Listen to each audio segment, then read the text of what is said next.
Welcome to Monimation. I'm Moni.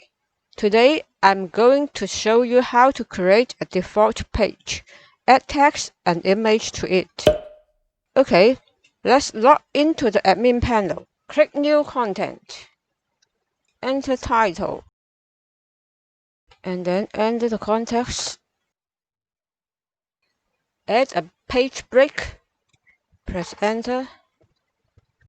We click this button to add a Read More button. And then highlight ingredient.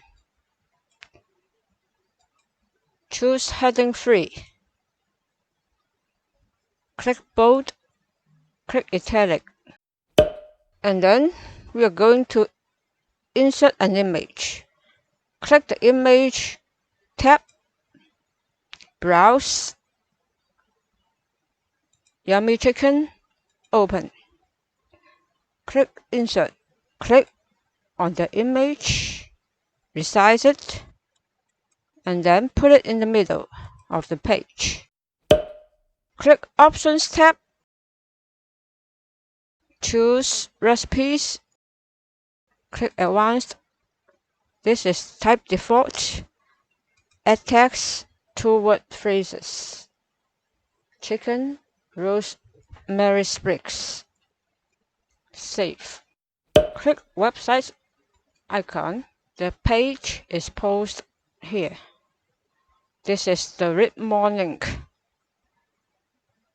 It comes from the app page break. Chicken, rosemary sprigs added to the text box. One new cat added, recipes. One page. Okay. That's all for now. In the next video, I will show you how to create a static page. If you find this video helpful, please subscribe, like, comment to support our channel. Thanks for watching. Bye.